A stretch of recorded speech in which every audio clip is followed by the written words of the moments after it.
Hey, Stormtrooper Joe, how are you? What are you doing here? Oh, you've traveled the whole galaxy to be here on Techapalooza on May 4th, is that it? So what is Techapalooza? Oh, okay. Oh, here comes Elena to explain more about Techapalooza. Hey guys. Well, first of all, thanks for stopping by, Balaji, and may the 4th be with you. Thank you. Yes, thank you. So we're here at the University of Wisconsin-Whitewater. We have a very special guest, Stormtrooper Joe, who is here to represent the Intergalactic Empire. And today we're going to go look at some of the exciting technology products that projects that the students and faculty of the University of Wisconsin-Whitewater's ITSCM IT and Supply Chain Management Department have put together. So hopefully you guys will enjoy it. I am Dr. Elena Platt. This is Stormtrooper Joe, and we also have Dr. Chotan Basu, who is another one of the IT faculty, who will be going around, and we hope you guys enjoy. So, Stormtrooper Joe, follow me. First place we have to stop to over here is AIS. So AIS is a student organization for technology. So first of all, could you guys introduce yourselves?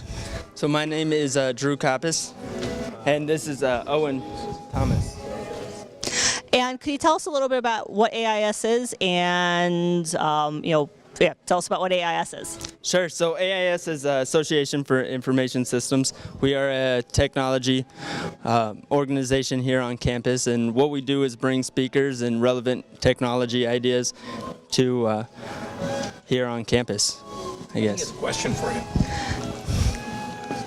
Oh, Stormtrooper Joe wants to know, what are some of the events that you guys have done recently? Sure. So some of the recent events are our popular fall event, which is the hackathon, and then we also have other social events going on as well. And so can any students join? Anyone with the passion to learn about technology can join. What was that, Stormtrooper Joe? Oh, he wants to know if Stormtroopers can join too. Yes, definitely. All right, very good. So if any of you guys are budding Stormtroopers, you can join as well. All right, well, let's move on. Thank you, guys. Thanks, guys. So we're going to move on and talk to another group. So we have Balaji here, Dr. Balaji. And I'll let you introduce yourself and your project. Sure. So this particular project is on Peak Vision, and Peak Vision is a great company that's working on combating blindness in various parts of the world, including Kenya and Botswana. So we worked with the company to come up with to model their process as to how they go about combating blindness in different parts of the world. So that's what our project is. So here is a process model that you see in terms of the different activities that they go through, in terms of how they take in different patients and how they actually test their eye and so on. So basically, this particular company has an app which they developed to test the eye very, very quickly. So instead of you wasting about 25-30 minutes to get your eyes checked up, you can do that using this app very, very quickly. So that's what the particular project is about. So what are some places that this app is being used, and so with respect to your project, did you focus on any particular place? Right. So this particular project is on the school screening programs in Kenya and Botswana. So that's what we focused on. So these are so they go to each of the schools there, and they try to get about 1,000 students or so each day. So they take about 5 or 6 screeners. Each screener can handle about 150 to 200 students per day. So they go to a school and start screening. So the important point is they're able to screen each student within a minute. So that's the efficiency of the particular app, and that's where the app comes in, and that's the beauty of the app. So, do the students want to share anything particular that you guys had that you want to, like 1 or 2 things about the project? Sure.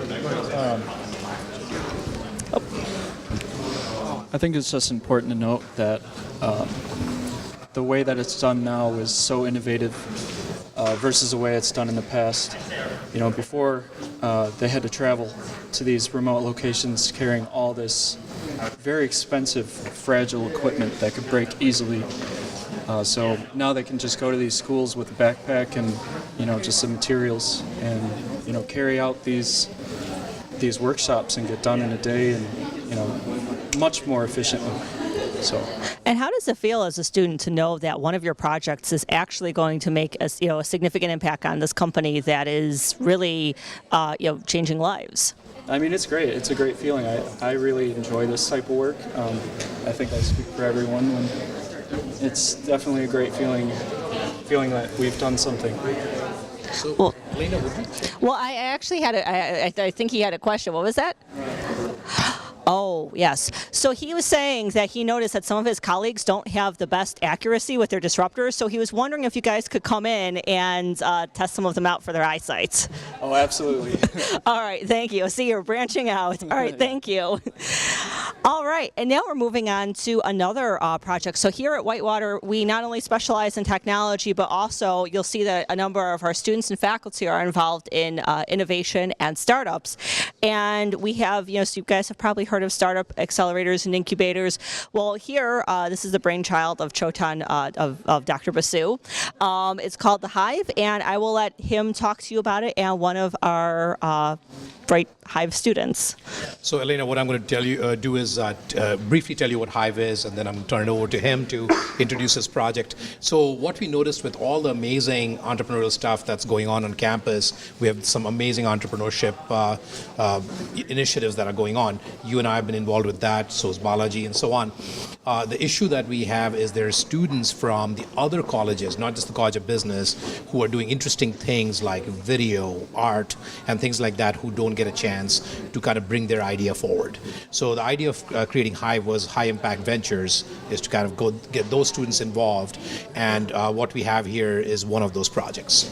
So I'm going to turn it over to him so he can introduce himself and talk about his project. And there's 44 students involved right now, and you have a team of 3, correct, working on this project. So I'll go ahead and talk a little bit about your project. So first of all, my name is Connor, and the 2 other people that you had mentioned that I was working with, their names are Brandon and Adrian. Unfortunately, they couldn't make it today. But basically what we have here is a 360-degree virtual reality camera, and it does exactly what it sounds like. It takes a whole bunch of different pictures in a bunch of different directions and compiles them into one sphere that you can basically look at through virtual reality goggles. And we hope to use this to videotape everything from, historical landmarks to art museums and things of that nature. So what might be another specific application? I know we've talked about an interesting project one of your professors talked about. Could you talk about that briefly? So another idea we had was to go around to various apartments and realtors to videotape take 360-degree videos of their apartments and houses so that they can put them up on their websites.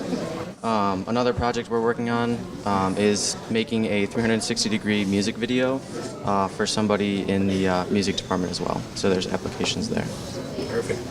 And Chotan, could you say a few more words about, let's say any of the students who are watching would be interested in coming to UW Whitewater and either have an idea that they'd like to work on for a business or are just interested in learning more about innovation. How do they get involved? Right. So all they have to do is we have an online site, uwwhive.net. They put in an application. They can also ask for some money. So that we try to find them some funding. We match them with mentors from faculty and industry. And the idea is to create this community of people who are working on interesting things, like very cutting edge projects that we just saw. All right, well, thank you very much. It's very interesting. So we're going to go around this way. We're going to stop very briefly. For those of you who are watching along at Menominee Falls, you're probably seeing something on the screen that looks familiar. So like Chotan said, it's not just the students who are involved in innovation, so are the faculty. I am also, in addition to being a member of the faculty, I'm actually the CEO of Classmunity, which is a fundraising management platform for school districts. And one of our first and favorite clients is actually Menominee Falls. So if you guys have seen, for example, the Menominee Falls Dodgeball fundraiser, they had a Spring Fling Gala, Military Wall of Honor, and a few other things. You guys have been donating online. You've been using technology that was developed by folks here from UW Whitewater. But moving along, we're going to look at something a little bit different, less oriented on actually programming and more on the security end of things. So right here we have an IT and security audit of the Clinton Community School District. So Nicholas, would you like to please talk a little bit about your project and what you guys did? Yeah. All right, hi, I'm Nick. So basically this ITSCM 452 class, it's a capstone course, and they deal with IT security audit mainly. And we went to Clinton Community School District this year. We do it every year, different schools every year. And this year we came in there and did an IT security audit. So we basically go through and ethically hack or find any vulnerabilities, both physical and, I guess, IT related, really. And then we point them out to the school, so it's kind of a two-way lane. They get something from it, and it's really nice that we get to practice the real-world IT security audit on a school district. So, you have anything to say? Sure. So we also made sure all their standards and best practices were up to date, and we also created more of guidelines of what they should do in the near future in their security system, as well as physical security, network security, and everything else. And can you talk a little bit about how you feel that this prepares you for, the real world? Yeah, I can. Well, I mean, like I said, it's really great for us to get out and actually do it, because in the classroom you can learn all you want with these things with like IT security audit, but until you actually do it, you don't kind of really understand what it is. So being able to do this at a school district, and it's kind of like having a real job basically, so you get the learning experience from it. It's really great. Oh my goodness, Stormtrooper Joe has been tapping furiously on my shoulder. Did you have a question? He wants to know if you guys ever work with organizations other than schools. Maybe, possibly. Wait, what was that? Oh, well, apparently he was saying that the Empire has had some security issues with some of their systems to explosive results. So if he has some issues potentially with some rebel hackers and things along that nature. So I would expect from who? A call from a Lord Vader. Let Dr. Yin know. Okay. Let him know. Okay, sounds good. All right, let's go on. Okay, and this is actually another faculty startup. This is Chotan. So Chotan, would you like to talk to us a little bit about what you're doing with Strive-On? Very briefly. So I created this app. It's actually in the App Store. It's called Strive On. And what Strive On is about places. So what it does is we've created a platform where we believe that every place, every location has a story, and our platform allows you to basically interact with the stories. So as stories are created in different communities and different locations, as people come, the app senses which area you're in, and it triggers based on a certain location, and then you can see what the stories are in that area, and you're able to then interact with it and be able to be able to learn the story. We do it. Something very unique is that it's not just images and text. We also do audio and video. So an example, you see some of the pictures here, would be like a veterans memorial. Instead of you walking up and seeing a wall or a display where you have names of people, now the entire wall comes alive, and you have people with their video and their audio, and that's what we want to be able to profile them and be able to tell their stories. That's what it is. That's great. And how have students gotten involved in working on the startups? So in three different ways. One is this semester particularly, they're creating a lot of content. So several of the classes are involved creating content for Strive On. In the past, they've helped us with programming. We have also hired interns to come and work for us. So there's three different ways we have got them involved. All right, well, very cool. Thank you. And now let's move on to our final one. So this is actually a project to promote and brand communities online. So you guys want to talk about, this was actually a class project. Do you want to talk a little bit about what you guys did? Yeah, so we were with the ITSCM 451 class for Sarah Deschner. So what we looked at doing is we found that there's an issue with small communities in branding and an online presence, and a lot of small business owners own what are called legacy systems. So whether that be paper ticket systems or very old systems that are not customizable or don't potentially fit their business plan. So we began the semester and we really looked at ways to kind of resolve that issue and how to brand, because each small community is different in its own way, and we think we could find a technology that can either bring them into the web presence or help bring them into the modern age and help promote their small community for what makes them great, whereas other ones don't. What was that, Joe? Does it just have to be a small community, or can it be an entire empire? We can look into making an entire empire if you'd like. All right, Chotan, did you have a question? Okay. Yes. Yeah, so what I wanted to kind of check with you is if you were a small community and you could use the help of our students, who would they reach out to? Is there a point person? Is there an organization? Or how did you guys get this started? The idea of this is just a proof of concept, so we're not actually setting it up. It's more of the idea of whether it's possible to do it. We worked with a company called NetSuite to set up this information system that communities could use.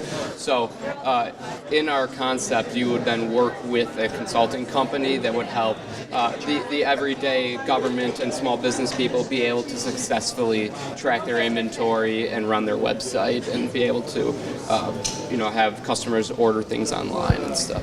And what type of stores, organizations, restaurants, what specifically can you support? What sort of data will this let you track? This would let businesses track inventory. They could track their employees in terms of a payroll system. It's a whole back-end system that we can show you here in a minute.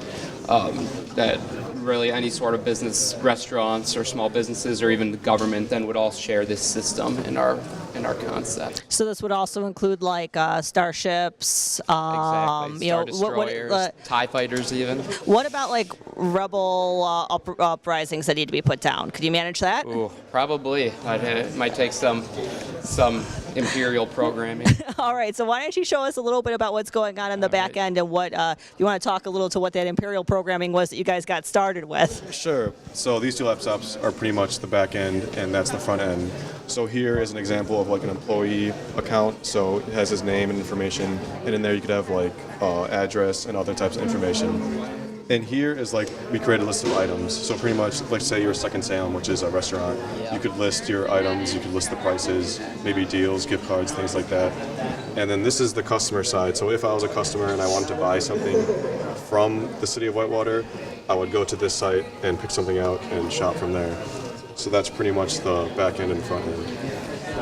All right, very cool. And one more question is, so how do you feel this prepares you for going out into the real world and being able to contribute to a company? Yeah, I think it prepares us pretty well because we actually went and interviewed some small businesses and asked if this was something they would like to do or if it's something that could be done.